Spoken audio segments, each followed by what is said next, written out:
Good morning, good afternoon, good evening, everybody, and welcome to another DxO webinar. I'm your host, Photo Joseph, and today I get to show you what's new in the Nik Collection 5. I hope you're all excited about this, to see all the new goodness in here and see how it all works together. So let's get this thing started, shall we? Again, today's presentation is what's new and exciting in Nik Collection 5, the latest iteration of the Nik Collection from DxO. I'm Photo Joseph, and at the bottom of the screen there you can see a URL, photojoseph.com/getdxo, if you decide to make a purchase or an upgrade, because of course there is an upgrade path if you have a previous version of the Nik Collection. Please do visit that URL to do that. Also at that website, you will find links to all of my past webinars for DxO, of which there have been many. At some point, we'll have to count them. We're going to get a big number one of these days. Anyway, so that's that. Let's see what we're covering today. So there's the primary apps that have updates to them are Color Efex, Analog Efex, and Perspective Efex. We're going to be focusing mostly on Color Efex and Analog Efex.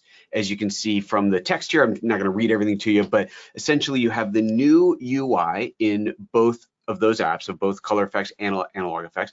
And notice that I called them apps and not plugins. I will undoubtedly use the term plugins at some point, but effectively, just so you know, the entire Nik collection does behave as standalone apps. Each one is an app that you can open from the Finder, from Explorer, launch it like you would any other app, open a photo into it like you would with any other app, or drag and drop it in just like any other app, or they can work as plugins. And that is how I think most people probably use them, plugins out of apps like Lightroom Classic or Photoshop and so on, but the method to work with it is up to you. The cool thing about it launching as an app is even if there's not a plugin architecture for a particular program that you want to use it in, if there is a send to or an open in command, then you can access the collection from that other app like so. And that's how you would use it, for example, in Apple Photos. From Apple Photos, there's no technical plugin architecture, but you can open in any other app that you want to, and that works out great. So there's that. Let's see here. Anyway, so the new UI, so you get the new UI in Color Efex and Analog Efex, which brings them up to speed with some of the apps that were updated last iteration, which would have been Silver Efex Pro, and now I'm forgetting the other one that got updated last time, but it updated both of those. So now we have the consistent UI across those apps. Along with that came the new control point features. And this is without a doubt the biggest change, the biggest update that you'll find.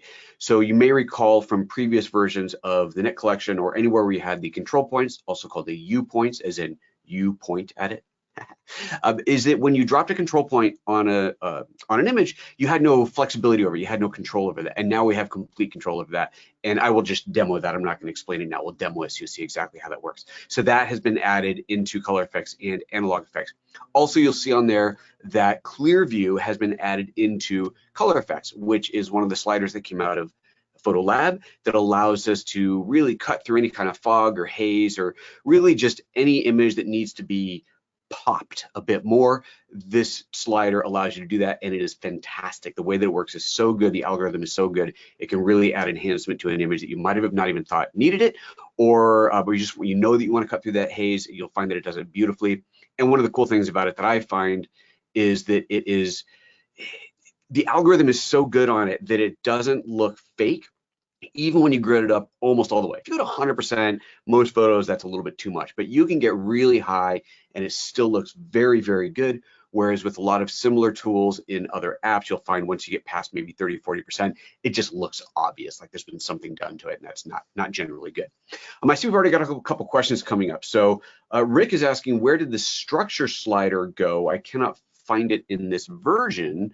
That's interesting. Structure, which tool was structure in? Structure, I'm trying to remember where that tool was. If that was in Color Efex, which I don't think it was, yeah, tell me which tool you saw it in, because I don't honestly remember. I don't have an answer for you right now. Second question already came up is, how do you add more than one filter without saving and then re-entering the program? Oh, okay, absolutely. Well, we will see those right away once we get in. So with that said, I think we got enough of this out of the way. Oh, and then Perspective Efex. The main new thing in Perspective Efex is that it supports now the Fuji cameras. So you'll see it says 40 new cameras and 34 lenses. This is the Fuji Bayer and X-Trans sensors. So those type of sensors are supported now within Perspective Efex. Now, what you'll see when we get into Perspective Efex is kind of interesting, is it's not actually opening the raw file. You are still sending a TIFF to Perspective Efex, but then it wants to go back and look at the original raw file to grab the metadata to do the correct distortion correction. So we'll see that. I don't actually have Fuji files to work with today because I don't shoot Fuji, so I don't have any of those, but know that those cameras are supported. You can see, and in fact, Lori, if you could do me a favor and drop the link into the chat of where to go to see all the supported cameras, that would be awesome. So folks, look in the chat for that. And anyway, so I don't have a Fuji file, but I have a Canon file. You'll see the exact same process happening there. So with that said, let's get into the demo, shall we?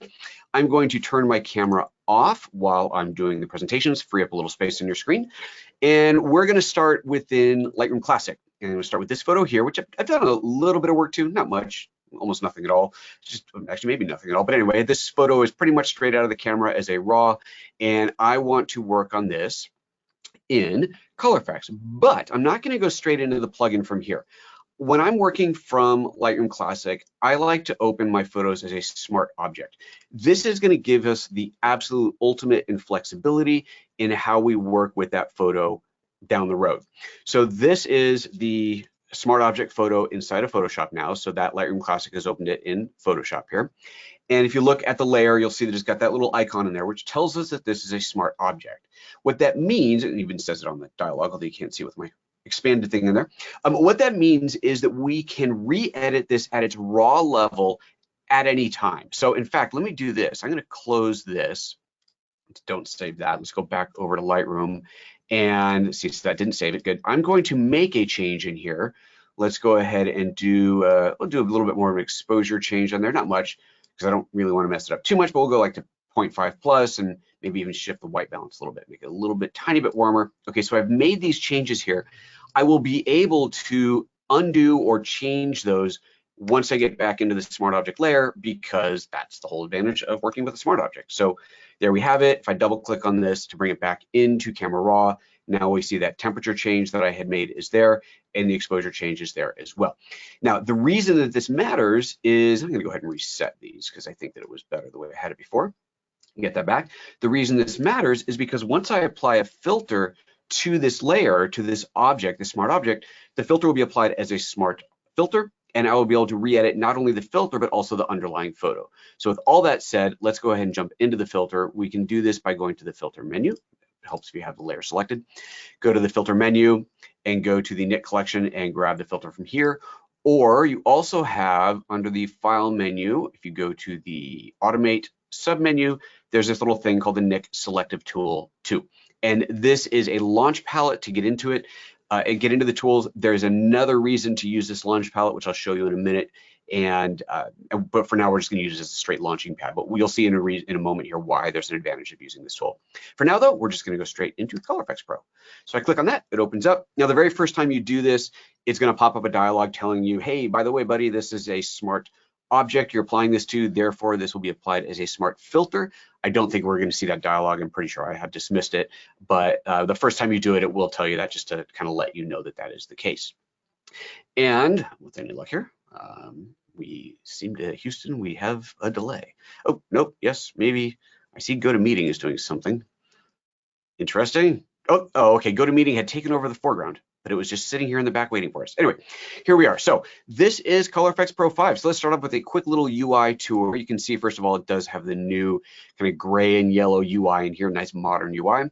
You'll see on the left that you have a series of filters. You have 55 filters to choose from. There are categories, so these are kind of, just put together by the engineers. Oh, contrast type filters you might want to use in architecture, color focus filters. If you're doing business type photos, and whatever business type photos means, you want to work on the detail. There's actually more categories in here. Let's look at fine art photos or landscape, kind of filters we would use on landscapes. So lots of different collections, weddings. If you're doing weddings, here's ones that you might want to use as a wedding photographer, or you can just say, show me all of them, and now you've got all of them to look through. And there's a bunch in here to look at, tons of them in here to choose from. So you see all these different options in here. To add any of these, we click on it to add, but we'll come back to that in a moment, because before we start adding them, I want to go down to presets. So underneath this, you see your presets. You can see there are 39 presets. When I click on that, it collapses the top layer. And just like before, we have these categories of presets, but let's just look at all of them so you can see all the different presets in here. And if I click on any one of these, it's going to apply that preset to the image. And specifically what's happening is if you look over here on the right, you'll see a series of filters that have been added. So let's go to this glowing fade one, for example. Glowing fade, there we go. You can see here it's kind of scrolling down on the right as they get added in. There's all these different filters added at once. So there's the glamour glow has been added, film effects faded has been added, image borders has been added. So there's 3 different filters added to make this look. Let's go for something completely different. Let's go for, how about this one here? And it replaces everything on the right. And now it looks like the only filter that's been added, oh no, I lied. There's film effects faded, and let's see, keep scrolling down. Oops, come here you. Film effects faded and skylight filter. So 2 filters have been added to make this look. And incidentally, I like to point out whenever I do demos like this, that one of the really great advantages of the presets, other than the obvious, oh, this is a cool look, I'll just go with this is a great way to learn. So let's say I look at this preset and I go, wow, I really like this kind of glowiness about it. That's kind of funky and cool. So how did they do that? Well, I can go over here and I can scroll through and I can see what has been added. And there's this dark and lighten center that's been added to it, and this duplex has been added to it. And it's kind of interesting because, oh, there's glamour glow. That's what I was looking for.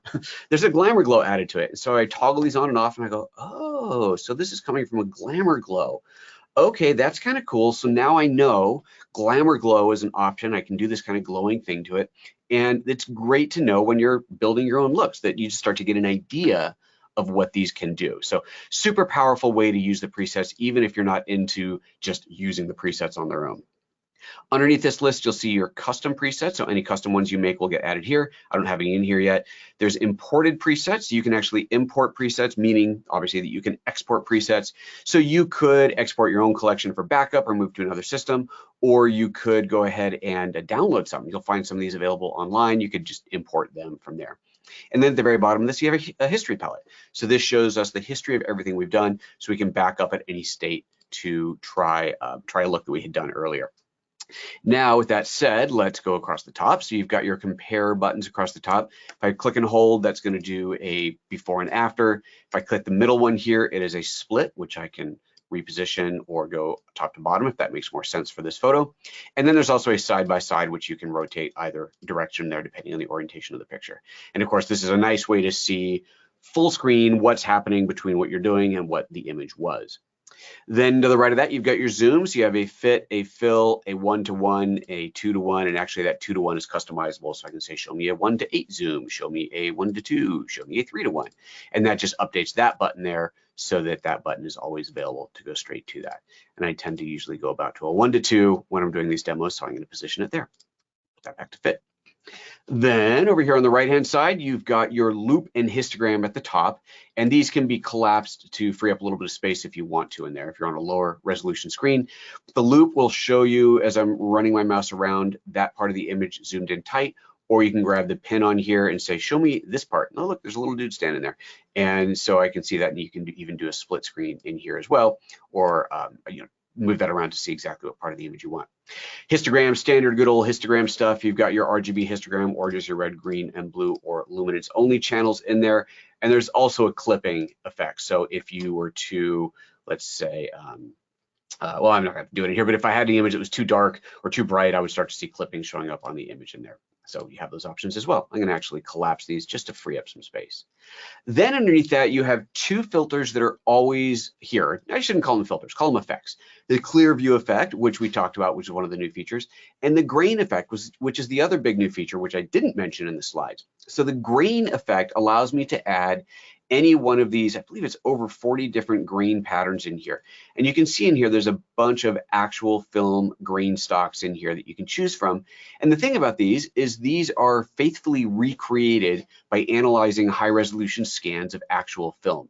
So these are not just some random bunch of pixels that are meant to look like grain or actually look like digital noise. These really are truly mimicking realistic grain patterns where you have an intensity slider and a grain size slider if you want to make that grain really big or small. And we'll take a closer look at the grain in a little bit here.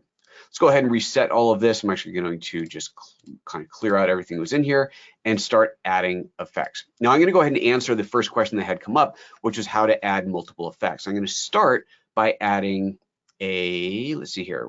Actually, first thing I want to do is ClearView. Let's go back to ClearView and take the intensity up on this a bit. So I mentioned this. Sorry, Rick, I will come back to your question in a moment. I mentioned that this is the slider that I could drag up quite high and it still looks believable and realistic. Now, if I go all the way up to 100, I think you could argue it's starting to look processed here. But if I back it down, even around 80% or so, this still looks really, really good. As I toggle it on and off, in fact, let's go back to a split view here. Let's do this split view. As I toggle it on and off, you really can see a dramatic difference in the image, but it still looks very good and believable. So this is a fantastic tool just for, like I said, cutting through the haze, making the clouds really nicely visible here. Look at how much more textures in the sand, the waves back here. It's just overall a cooler looking image. So that's awesome, but check this out, sensor spot. So this sensor spot is now super visible. And if we go back to this, you can see it in the original, but barely. But now that I've done this effect to it, it's really, really obvious. So this is one of those times where you would think, okay, if I was working with a traditional workflow, sending over a TIFF file, I would see that sensor spot and I'd go, okay, I got to start over. I'm going to back out of here, cancel this, fix that spot, and then come back into the filter to make the changes that I want to change, which would be a real bummer if you had spent a bunch of time coming up with all these cool looks and then you discover the sensor spot. Well, because I'm working with a smart object, what this means is that I will be able to fix that sensor spot later without disrupting the work that I do. Even if I was to do things like add a grain over this or add a border around it, all of those things that would be disrupted by retouching the image after the fact will not be disrupted because I'll be able to retouch the underlying layer, that smart object that's sitting underneath the smart filter. We're going to see all of this in practice, but that is effectively what we're going to be doing. And the advantage of working with a smart object, and also means that right now I don't have to worry about fixing this sensor spot before I actually do the creative work on this image. So let's get on with the photo. All right, I've got the ClearView dialed in. Next thing I want to do is brighten up the rocks in here. So I'm going to use for that here it is, levels and curves. You can see I've got this one favorited so I can find it, the little star in there. It makes it easy to just click and star any one of these. And by the way, if you star some of these and then click on favorites up here, filter by, see it says filter by favorites. Now I only see the ones that I had starred. If I turn off image borders, then boom, that disappears from there. But of course it is still in the main list. All right, so what was I gonna do? Levels and curves. Right now, if I just click on this, it is going to add levels and curves here. And now we get into the issue that Rick had run into. If I go and I now click on Glamour Glow, it has added Glamour Glow, but it has replaced levels and curves. Let's go, let's do Paper Toner. I click on Paper Toner and it has replaced Glamour Glow with Paper Toner. Well, what if I actually clicked on it? Paper Toner, there it is. The way that you add a second filter is you have to click on the little plus button. And I realize it doesn't come up until you hover the mouse over it, but that little plus that keeps flying up there as I go on there indicates that I can add that filter to it. So let's go back and just click on levels and curves to replace it. So that's on there. Now, if I wanted to add Glamour Glow, I click on the plus and it adds it underneath it. So there's levels and curves and Glamour Glow. And now if I wanted to add, I don't know, let's do Photo Stylizer, why not? I'll click on plus there and it adds that, and now that's added underneath. And now as I scroll through this list, we'll see that all three of those are in there. So that is, there we go, that is how you add multiple effects. So no, you do not have to apply and leave the tool. You absolutely can build these in together, stack them together, and that is precisely how that works. So there you go. Yeah. All right, so let's go ahead and reset these. I'm going to get rid of Photo Stylizer, get rid of Glamour Glow, and I want to start with levels and curves.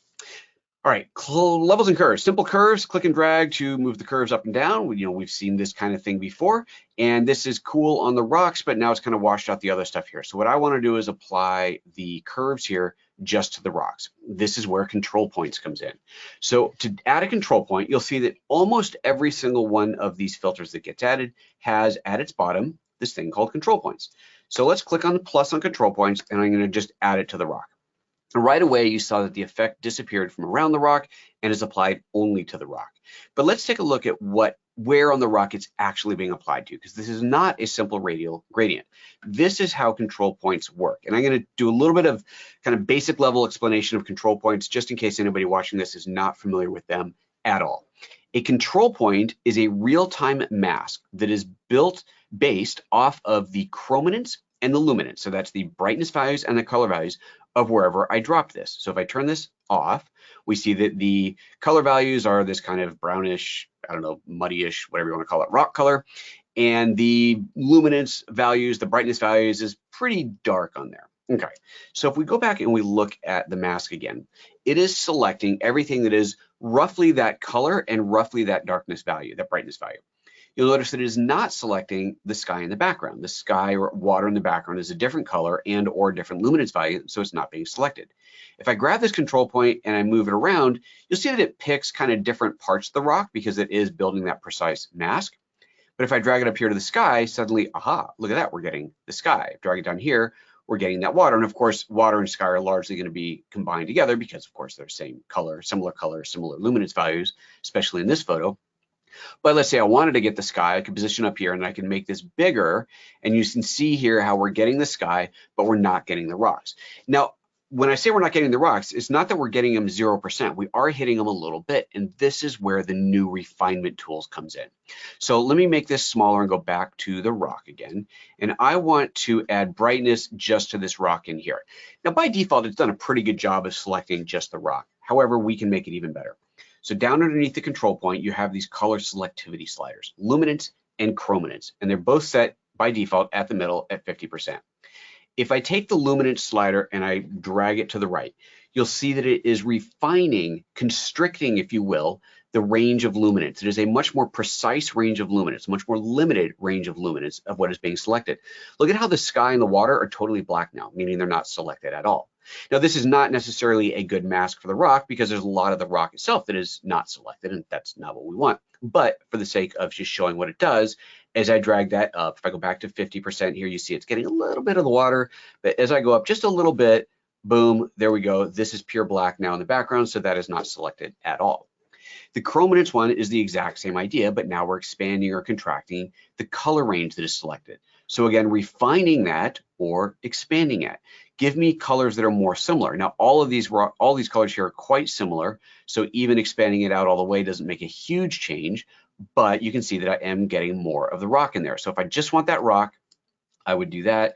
Kind of let's refine, find just the right spot in there where we're getting the rock and not the sky behind it. Now, you are not going to see an absolute perfect black and white mask as if you had painted it. And there's a really important reason for this. If you created that type of a mask, that would be the same as a mask that you created by hand. You painted with a paintbrush.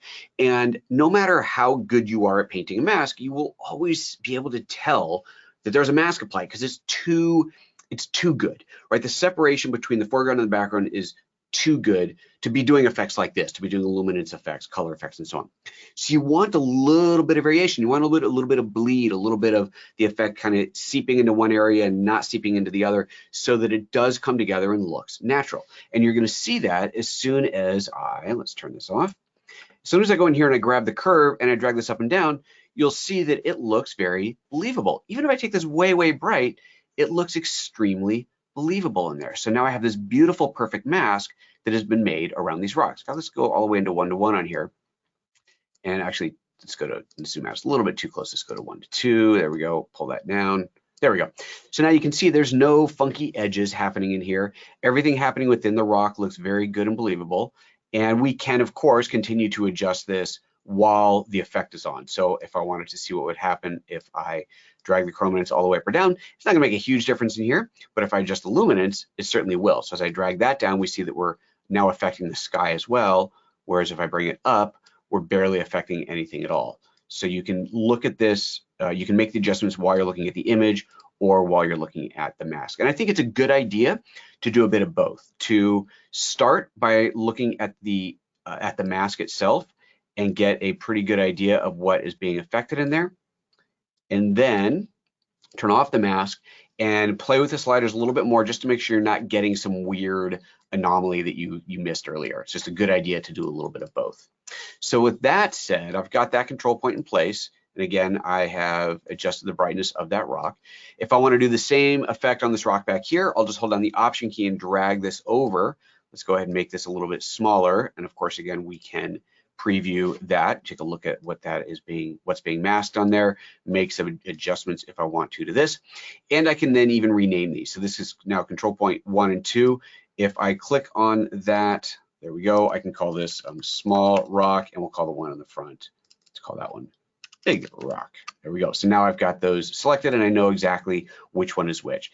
And they're independent. So, you know, I can go in there and adjust each one separately. Now, if I wanted to apply a different amount of the luminance of the curves in here, I could, so I can take the opacity of that one curve down. So it's going to apply that a little bit less. But if I wanted to do something totally dramatic, like I wanted to make that one darker, but I want to make the other one lighter, then I would simply add another levels and curves. I'd go over here and just add another levels and curves to it. And now I've got 2 of them on here, and I would do a different effect on another part of the image. So a couple different ways you can go about it. You can either, if it's you just want one to be a little bit less, I can go in here and say, take the opacity of that adjustment up or down a little bit. But if I want a totally different effect, then I would actually add a second filter in there. All right, I'm gonna jump into the questions again real quick because I see that they keep coming in. Jim has said, does the histogram only reflect the modified image? Does it only reflect? Does the histogram reflect the modified image? Right, because if we look at the histogram, this is showing us, well, this is because this is a limited area. Let me go ahead and turn, let's do this. Let me hide these 2 masks, and is this now going to affect the whole image? That's going to affect nothing now because I've done the other way around. Let me do it this way. Let me just disable that levels and curves, add a new levels and curves, and there we go. So now as I affect the entire image, now we can see it clearly. The histogram is showing us the final image in here. It's not showing just the pre-image. It's showing the end result of whatever I have made. All right, let's close, get rid of that one and go back to that one. Is that on? Did I do that? Yes, I got that on. So hopefully that answers that question, Jim. Omar says, how do I delete presets that have been stacked during my post-processing flow? Delete presets, I think you probably mean to delete the filters. So that's this little X over here that deletes the filters. If you've saved a preset, let me just go ahead and just save this, call it test. And then I go over here to my custom ones there. If I want to delete an actual preset, you have a little delete button on there. So I click on that and that deletes that preset. It says, are you sure? And boom, it goes. But I think you probably meant the filters, which is that little X right there to delete that filter. Eric asks, where's the reset button to clear everything and start over? It's a great question. The reset button is simply clicking on each one of those X's. There is no single button reset to just reset everything. Don't ask questions I don't have answers to. I'm kidding. There's no good reason for that. There isn't one. You could actually I think, you know what? I'm gonna try this. I'm going to get rid of that, totally messing up my demo here, but that's okay. That's what we're here for. I'm gonna reset everything. These have a reset button to reset these because they're not removable, so I'll reset those. I'm gonna save a preset and call it reset and click save. And now let's go in and just add some random preset in here. So that's added a bunch of stuff. Now using that reset preset, will it reset it? It does. So there you go. You can make your own. I don't have an answer as to why there isn't a reset button, but there, look, you can make one. Fantastic. Okay. I'm actually glad you asked that because I needed that. So now I've got one. Of course, I'll end up deleting it before my next demo. But anyway, I digress. Let's move on. Levels and curves. Let me just very quickly redo this because, you know, it was actually part of my demo, man. Let's drag the ClearView up. Let me go in and add a control point to this rock here. And I gotta, let's see what I want to do. I want to refine that a bit. Let's take this. Hi, show the mask. Come here, mask. Show the mask. There we go. Show the mask. Bring up the luminance a little bit.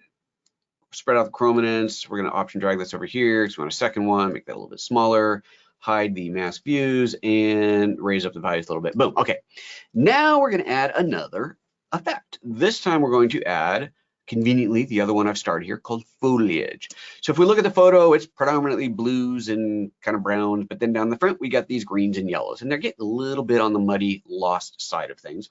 So I'm going to click on the plus. So again, remember, click the plus to add. If I just click here, it is going to replace levels, which I don't want. So I click on the plus, and now I've got my foliage added here.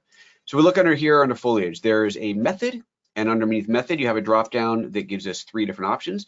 So there's not a huge amount of variance in here, but they're pretty straightforward what they do. If I select that first one, just the default, and I toggle this on and off, you can see, looking at the bottom left corner, how much it has enhanced that portion of the image. And it's done that without having to add any control points at all. I could still add control points, of course, but it's done that just affecting the greens and the yellows, and it just looks kind of nice. Looks kind of nice overall. All right, let's turn off my camera. I'm gonna leave it at this for now and apply this, and that's going to render back over to Photoshop. So there we're seeing that. And of course, now we have that sensor spot we need to get rid of. So this means that to fix this, I can double click on my smart object down here. That takes me right into Camera Raw. So we see all of our fancy effects are gone. The sensor spot, it's up there. It's a little hard to see right now. So I'm gonna go ahead and take my contrast and just crank it up just so I can see it a little bit more easily. Let's zoom into that. And see, there's that sensor spot. Grab the healing brush tool, and I'm just gonna kind of draw over that and see if Photoshop does its magic. And can already tell it's kind of added a little bit of a weird cloud over there. I don't know. Sometimes Photoshop does a tremendous job with these things. Sometimes it doesn't. We're gonna call that good enough. Let me go back to this, reset the contrast so it's back to normal, and click OK. So what's happening now is the image is getting re-rendered in the background as a raw, and then once that's done, the Color Efex Pro will re-render on top of that. And so we're going to see the final image here without the sensor spot. Look at that, it's gone. Actually did a pretty good job there. So there we have how that works and the advantage of using smart objects in there. I'm going to go ahead and close this. I guess we can save that because it's clearly brilliant, and head back over to Lightroom Classic. And also I'm going to address some other questions that have come up. Because there's so many questions today. This is awesome. Lawrence says, what about for those who don't use Lightroom? I use Elements, okay, and don't have the ability to use smart objects. Great. I can create layers, which makes me use an 8-bit file. Okay, I'm not that familiar with Photoshop Elements, but when you do, okay, Laura, leave this, Lori, leave this question uncrossed out. I want to come back to this one later. So in a little while, I'm going to be going into, back into Photoshop, but not as a smart object. And I will make a point of showing how that works when you don't have a smart object. So I'll show you that in a little bit in here. Eric says, do you recommend setting the curve first and then choosing the control points, or selecting first with the control point and then adjust the curve? Great question. No, there's no right answer to that. It just depends on your image and what you're trying to do.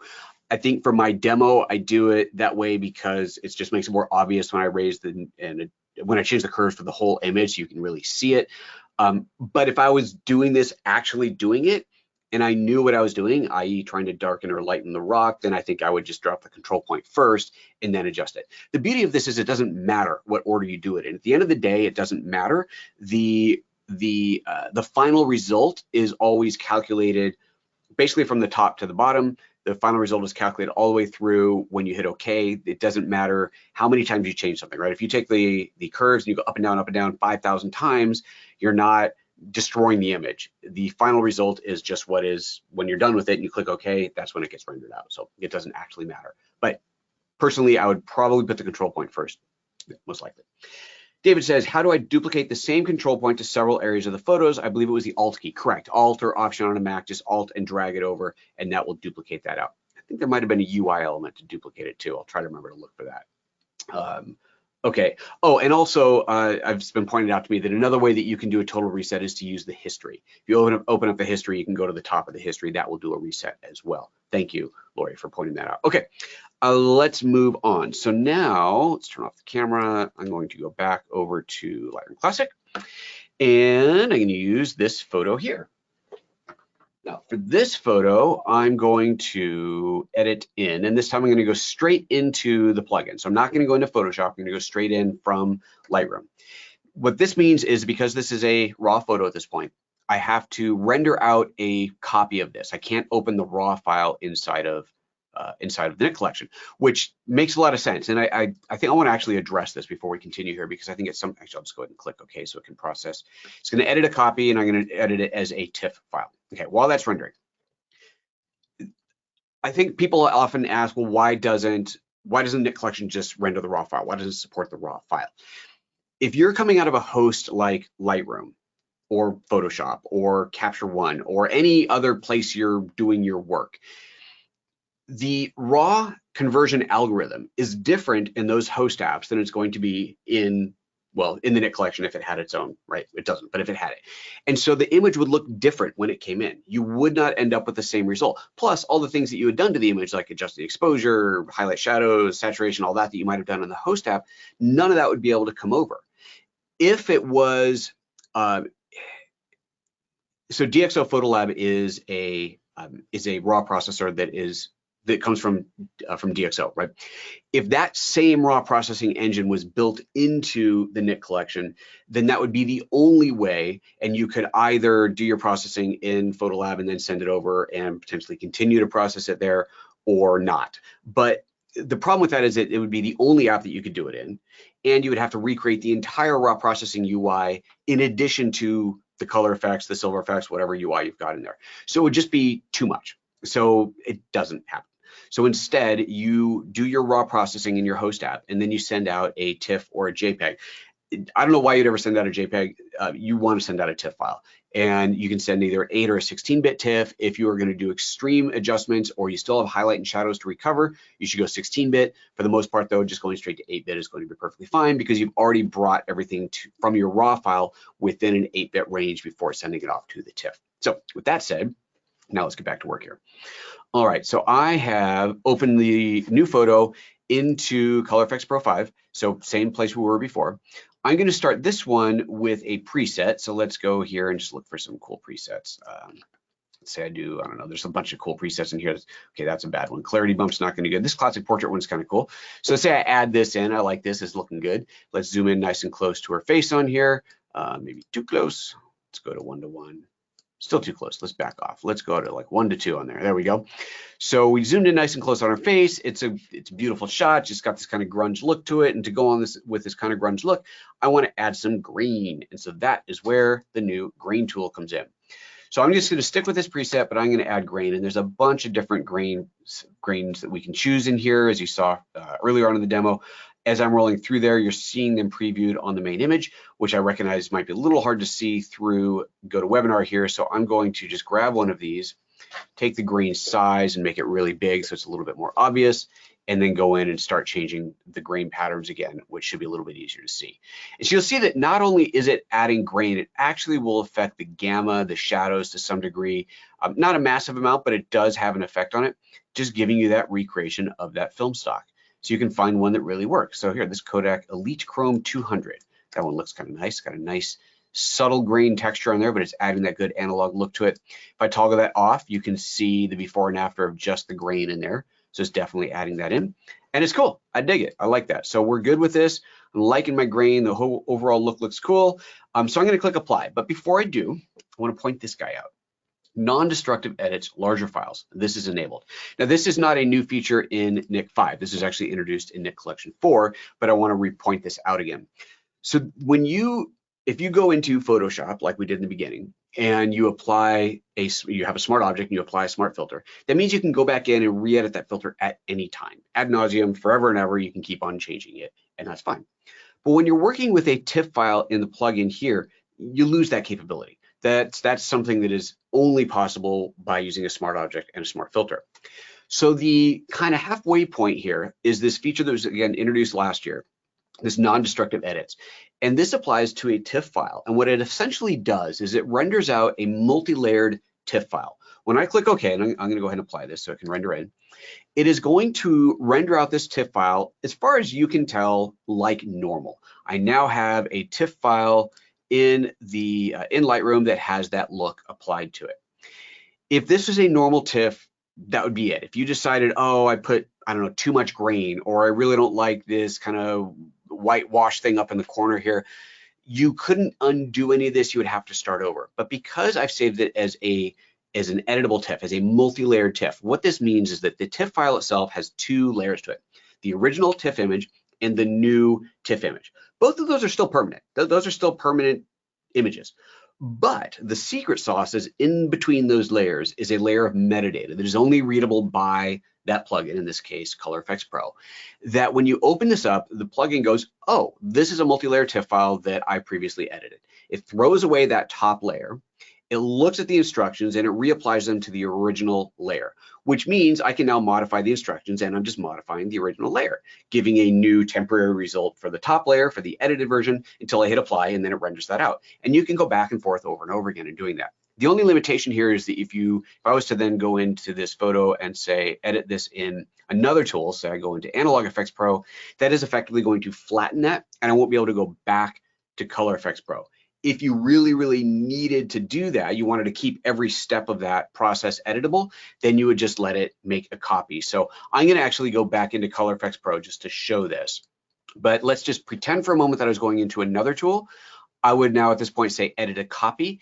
It would render a copy of that photo, leaving the editable one intact, and then I'd open up that copy and I'd do whatever else I wanted to it. So at this point, I'm going to have my original raw image with its effects on it, the Color Efex Pro edited image, which I can re-edit, and then an Analog Efex Pro or whatever other tool affected image that I could also re-edit if I had enabled that checkbox. In this case, because I'm going back into Color Efex Pro, this is how you do it. You click on edit original, and that's the key here. Because I want to re-edit this same photo, I do have to make sure I select edit original. Now it's going to open that multi-layered TIFF file and give me the ability to change anything that I had done before. So if we look over here on the right, you'll see that the photo stylizer, the glamour glow, the film effects, and of course the grain look that I applied are all still here. And if I click and hold on the compare button, we go back to the original image like so. So you do have that total flexibility in here. Now let's go ahead and add something else. I'll do like here, this kind of bluish look here. It's kind of funky and cool. And right, I dig that now. I've decided that's the look that I want. I can, again, enable or disable that. I'll leave it enabled, click apply, and that's going to render that back out. So I didn't have to reduplicate an image. I didn't have to do any kind of a reset. I could just make modifications to this, or in my case, I just chose a whole new preset. Let's see here. I'm going to come back to the questions in a moment. Let me move on to one more thing, and then we'll jump into some questions. So let's see here. I have added a look to this particular photo here. What if I want to apply that same look to another picture over here? In fact, what if I want to have multiple effects applied to multiple photos? Well, let's do this. I'm going to go ahead and edit this in Analog Efex Pro now. I'm going to go into a new filter, and I'm going to, what do I want to do? Well, I'll just edit the original. I don't care. Edit the original. And so this is now going to remove my ability to jump back into Analog Efex Pro.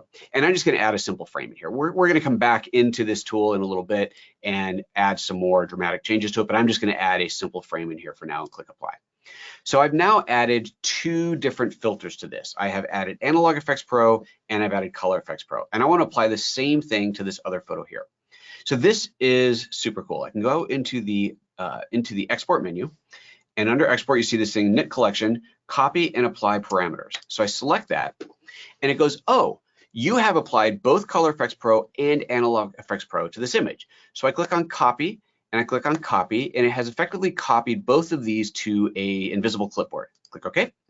Go over here to this image, right click on this guy, and go to the same menu, export, copy and apply parameters.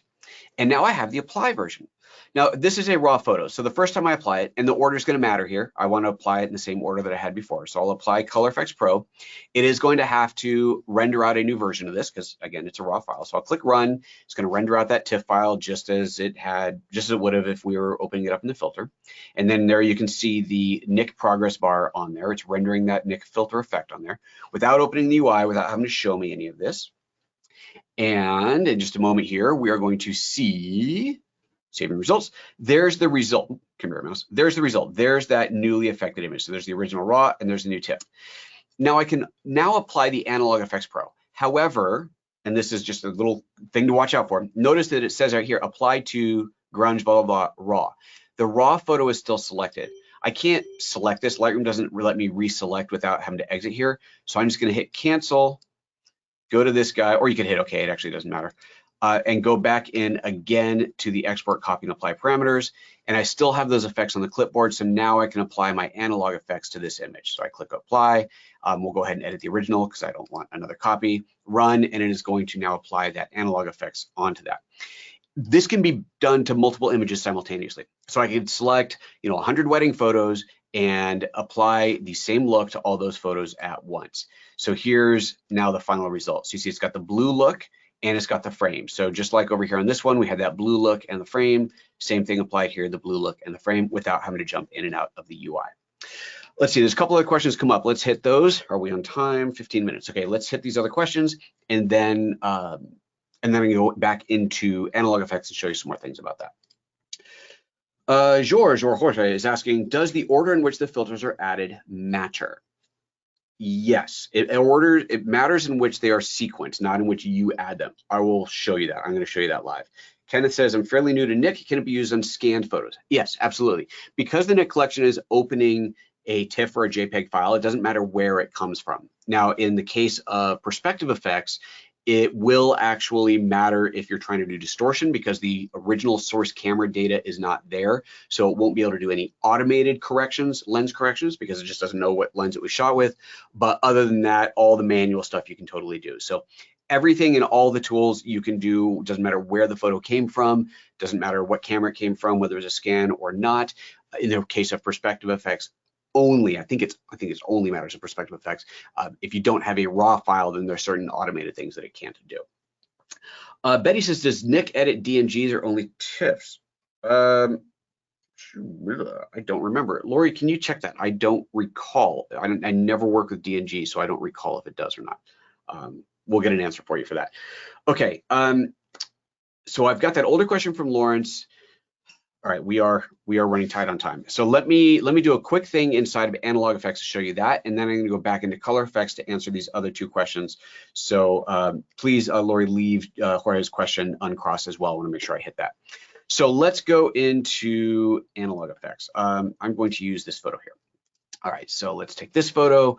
I'll edit this one in Photoshop. So I'm going to edit this in Photoshop, but I'm not going to do it as a smart object. So this will be the more traditional way. So this will allow me to answer Lawrence's question from earlier. So I've opened this into Photoshop. We can see it's not a smart object. I don't have that little smart indicator on here. And I'm going to go into Analog Efex Pro, but instead of just clicking this to open it, this is the little thing I wanted to show you earlier. If I open this up, these are favorited presets. So you've seen how I can mark my presets as a favorite, or in some cases, the filter as a preset, depends on where you are, with a little star, mark it as a favorite. Whenever you add one as a favorite, it shows up on this palette, which means if you have particular presets that you always start with, this just saves you a step. You open it in Photoshop, if you're going to do this in Photoshop, and then you go, oh, you know what? I love this blue faded look. So I click on that. It is going to launch the filter, launch the plugin, and apply that preset to it. If you change your mind, you can always just undo it, reset it, whatever. There's no permanent effect here, but that is what's happening here. Okay, so this is Analog Efex Pro. Let's get a little tour of this, since this is, well, it's not our first time into here, but we're going to pretend it is. Very, very similar to the UI that you saw before. Effectively your filters, your effects are first up here. Here they're called a camera kit, and these are all the different camera pieces that you can add to it. Your presets are underneath. Instead of being called presets, they're called cameras. And the idea here is we look at our camera kit, and you can add any one of these. And this works a little bit differently than the other one in that you don't have to click on the plus to add something. So, you know, this motion blur, I didn't have to click on the plus because there's no good reason for this. Because these are not really meant to be replaced. They're meant to be used on top of each other. It's just a little bit of a UI anomaly, but you don't actually have to click the plus, even though there is a plus there. So each one of these effects that I want to add, I just click on it and it adds that effect. And of course, just as before, we see those effects over here on the right. We already saw the camera preset, so let's just go ahead and dive into a preset. I'm going to choose one that I know I really like. Do I have it favorited? Yeah, Classic Camera 2. I dig this one. It's kind of this dark green, mysterious look. Love this. Custom, imported, just as you saw before, and the history, same things across the top, your compare buttons, your zoom buttons. And at the very top, you have your loop, you have your histogram, all the same stuff we saw earlier. Now, at the top of this, there is something called basic adjustments, which was the first camera kit piece added, this basic adjustments here. And this is your generic kind of brightness, contrast, that sort of thing. But you have control points in here. You have control points in several of the tools. So they don't necessarily apply to all of them. So you won't find control points in as many of the effects here as you do in Color Efex, but where relevant, they're there. So for example, basic adjustments, very relevant. So let's take a look at a portion of this photo. I'm going to scan over here, pan over here to the sign. So looking at this sign on here, the sign is a little bit washed out. Some of the characters are hard to read. Maybe they're faded, maybe there's a glare on it, whatever. I want to enhance some of the characters in here. Well, control points are going to handle this beautifully. So let's go over here to control points. I'll just add one to the sign itself and reveal that. So right now I have selected the background of the sign. You can see how well the characters are separated already. But what I want to do, let me go ahead and turn off my camera. What I want to do is select not the background, but the characters themselves. Let's make this a little bit smaller here. And as I roll the mouse over the characters, you'll see that I can select one set of characters or another. So which one am I selecting here? Well, if I hold down compare, I can see, oh, it's the blue ones that I've got there. It's the red ones that I want. So let's move this over here to the red characters. And I'm starting by finding a position for the control point that selects the characters very cleanly. But you can see that it's not everything, right? I mean, there's a lot of grayish in here that is being selected, but you already know the answer to this. You already know the answer to this. As I go down to the color selectivity and I take my luminance and I restrict that, there you can see that we are able to very carefully refine this and get just the characters that I want. So let's get just the reds in there, make sure we don't have any of that background. That's looking pretty good. And we might want to do other ones to get some of the other more faded reds that are a little bit quite far out of this range of selection. But for this particular set, that's going to work great. Now that those are selected, I will take the brightness down just for that control point and darken that. And there those characters are darkening up. So it's a really effective way to do very precise work in here. The other part of this image I want to look at is here. Let me zoom out of this a little bit. Zoom out of this a little bit. There we go. This whole top right corner of the image is quite bright. I want to take the exposure down on the whole thing. So I'm going to go ahead and add another control point and drop it onto here. However, if I look at the mask, this is of course building a mask, and I don't want to affect just a part of this. I want to affect the whole thing.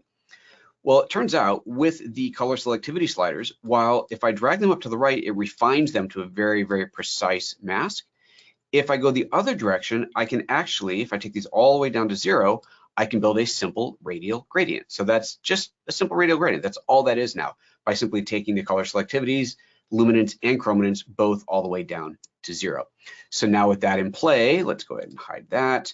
And I'll just zoom out to see the whole thing. Now I can take the whole corner of that image and darken it down a little bit just to make it a little bit better in there.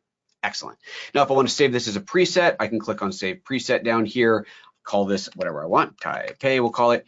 And if you look at the bottom of this where it says Save with Control Points, I actually have the ability to save these control points along with it.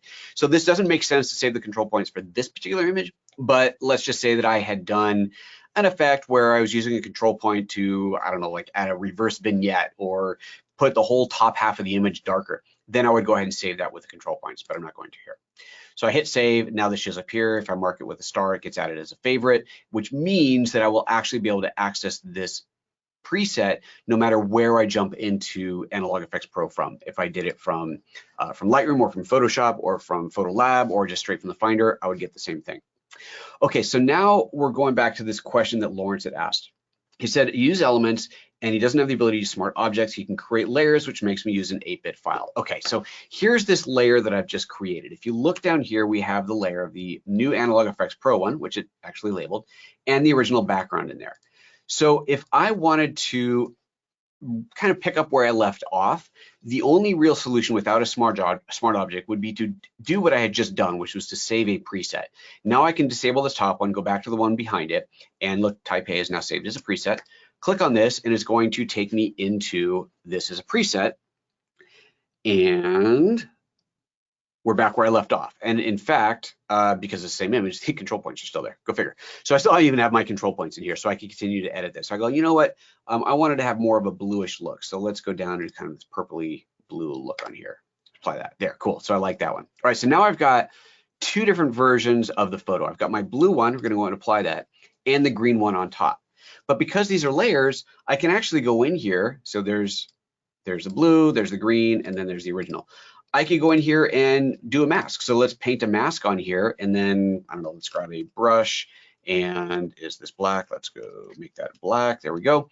And let's see here, can I do this? I've got, I have these this tool up. I'm just gonna turn this off. This tool up that is highlighting my mouse. I'm gonna quit that so that I can actually do, what am I doing? I'm sorry, I'm trying to remember the keyboard combo to change my brush size, which I'm failing miserably at. So I'm just gonna do it the old fashioned way by going here and changing the size. There we go. Okay, so let's make this a bit smaller. I don't even know. Oh, my caps lock is on. There we go. I've totally messed this up. What have I done? Let's start this over again, shall we? Enable the mask. There we go. Grab the brush, B for brush. And I guess I have a really small brush right now. Is that what I've done? I don't even know what I'm doing. I honestly have absolutely no idea what's happening here anymore.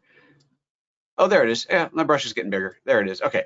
So now as I brush, I can brush between these two, and I'm brushing a mask. There's the mask that I just brushed, plus that stupid line I did earlier. Sorry. And you can see that I'm now brushing between these two. So if I wanted kind of a, and let me undo that. If I wanted to make kind of the greenish effect over the folks here and the bluish effect in the background, I've got that. I could go in here and do things like blur this mask. So I don't know why I'm going down this path, but I could go in here and let's super blur this mask out so we get a really, really soft gradation between the two. Probably repeat that a couple dozen times, and or not. And now if we look back in here, we have this very subtle transition between the green and the blue in there. There's all kinds of things you can do with layers in there, but that's how you would work with the layers. You don't have the ability to do it as a smart object if you don't have smart objects, but if you save it as a preset before you leave, then you can always jump back into it and pick up where you left off. Now, Jorge or George had asked about the order of the filters. So let me go into that and let me answer that question here. I'm going to close this. I'm going to go into Color Efex Pro 5, and I'm going to show you how it does and how it does not matter. All right, and then I think we're going to be just about out of time. So let's go. I'm going to do, it's a good way to do this. Let's do a black and white first. So black and white conversion. So add a black and white conversion. Okay, so this is now a black and white image. Let me collapse these things and make some space in here. Okay, and then on top of the black and white, I'm going to add a color stylizer. There we go. Let's, yeah, that's fine. That works. So I got this color stylizer. So what I've just done is I've added this brown. Let me make it really obvious. I'm gonna go for like a reddish color in here. Go for this reddish color in here. All right, so now I've got this red on top of the black and white. If I turn off the color stylizer, then we have just a black and white image. Now we have red on top of that black and white. If I turn off the black and white, then you can see the original color image with the red wash on top of it. Let's make this a little bit less obvious, a little bit less intense. There we go. So it's a little bit clearer what's happening. Okay, so there's the original image. There's just the color stylizer. There's the original image. There's just the black and white. Turn back on. There we go. There's black and white and color stylizer. The order here doesn't matter in which I applied them, because I can go in and I can make changes at any point to either one of these. But the order in which they live in this stack very much matters. Think of it like water flowing downhill. The image is first converted to black and white, and then it has the color stylizer on top of it. If I take this color stylizer and I move it up, click on a little up here. Let's see here. That's not the right one. How do I, come back here. Let's click and drag. Is that when I'm trying to figure out how to do that? I don't remember how to do this. Click and drag. Why isn't it moving? Click and drag. There we go. Click and drag this down. So black and white conversion, drag that underneath color stylizer. I think this is easier to do if we collapse these. It's just easier to see the order. Now color stylizer is happening before black and white. So that little handle there, let me turn my mouse thing back on. Oh, it's, there we go. So color stylizer is now on top, and then black and white conversion. So the color is being lost. If I turn this on or off, it might affect the tonality of the image, but we're not adding any color because it is being taken from color and then turned into black and white. If I turn off the black and white, we see the color. So again, the order matters. The origin, adding color, adding black and white, we end up with black and white. If I reverse these, come here, you little guy. I don't know why I'm having a hard time grabbing that thing. There we go. If I reverse these, I go original, then black and white, then color. We've now added color on top of the black and white. So the order absolutely does matter in here. It orders the order in which they exist matters, but the order in which you apply them does not. You can go in and reapply and move things around all day long as much as you would like. Hopefully that helps answer that question. Betty says, Betty asked about the Nik editing the DNGs. The answer is yes, since DNGs are converted to TIFFs into Nik. I guess that means it converts it when you open it. So, okay, there we go. There's the answer to that. I do believe that is everything. I was going to show you a bit of the perspective effects, but since it's not actually, since there's no new features to show, it was just about supporting the new cameras, and I don't actually have a photo from a Fuji file to show you. It's irrelevant, doesn't really matter. But perspective effect. You know, should we just go a few minutes late? Let's go a few minutes late. We're gonna go a few minutes late because I want to show this. All right. We're gonna do this out of PhotoLab. Oh, by the way, small detail. This wasn't on the list. I just realized, Lori, on the slides. Nik Collection 5 now includes PhotoLab Essentials. It comes with it for free. So you are now getting PhotoLab for free with Nik Collection. And if you are upgrading to Nik Collection 5 from a previous version, you also get PhotoLab Essentials for free. Pretty cool, right? So this is PhotoLab, and I'm going to use this. Where's my mouse? Ooh, there we go. I'm going to use this photo here. Old photo taken of the, this is the, what do you call it? The Rome, the Vatican City. And quite a wide angle lens, and you can see there's some perspective kind of shifting going on in here. And I want to fix all of that. So to fix all of that, this is a raw photo. So let's see here. Here you can see .cr2. It's a Canon raw file. I'm going to open this up in the Nik Collection. So you have the little Nik Collection button here. Open this up into Perspective Efex. It's going to render out a TIFF file and open that into Perspective Efex. And up here on the top right, under distortion, it says the automated distortion correction needs information from the original image file before it can be applied. Open original image file. So look at the image right now. It looks the same as it did before, right? Click on open original image. And there's a little thing in here that explains why it needs to do this. If you want to read that, I'll let you do that on your own time. Click on open. And now I have to find the original raw. There it is right there. That's CR2. Click on open. And now, boom. See how much the image just shifted? I can actually kind of drag the slider here back and forth, but you see that pin cushioning effect, that is not just a random correction, that is actually being handled because of this information here. It's a Canon 20D, very old photo, shot with a Canon 14mm lens, and it knows that because it came from the raw file, and there we go. That raw metadata gets lost in the TIFF file. That's why it can't pull it from there. So now we've got it largely corrected. It's still got a little bit of tilt going on. So Perspective Efex is awesome. If I click on auto, it's actually gonna do a tremendous job of straightening that out, but I wanna go extreme. I'm gonna go into this, this tool here, the 4-square tool, and I'm going to draw a 4-square around, a 4-sided square around the front of this building here. And you can tell, like right now you're going, okay, well, is it totally straight? I don't know. Well, as soon as you click on the plus here, it zooms way in and you can get very precise. So I'm putting it right on the corner and I'm observing where the line is being added. You'll notice underneath it, it says press shift. It says press shift to slow the cursor. This allows me to really get precise about its positioning. So let's get this one in. And if I go back to this, I can't point while I'm holding down the mouse, but if you look, so there's this line right here. Look at that line and look at where it is on the shadow of the building. That's what I'm observing. It's on that shadow underneath the, I have no idea what that thing's called, but underneath, it's on that dark shadow. Just work with me on this. I'll go over here. There's that same dark shadow. So I want that to line up there. Looking good. Go over here and so we're going to go against the edge of the pillar. So I'm looking at the edge of the pillar in here. There we go. That's pretty good. Now the bottom, well, I guess we have to get this one in place too. So where was this on the top? Right at the edge of that pillar. So I think that's going to be right about there. Yep. And then, oh, the bottom, we got to get the bottom straightened out. So we're going to go for kind of the bottom of the stairs there. Oops, I moved that over and I think that's looking pretty good. We're going to call it good enough.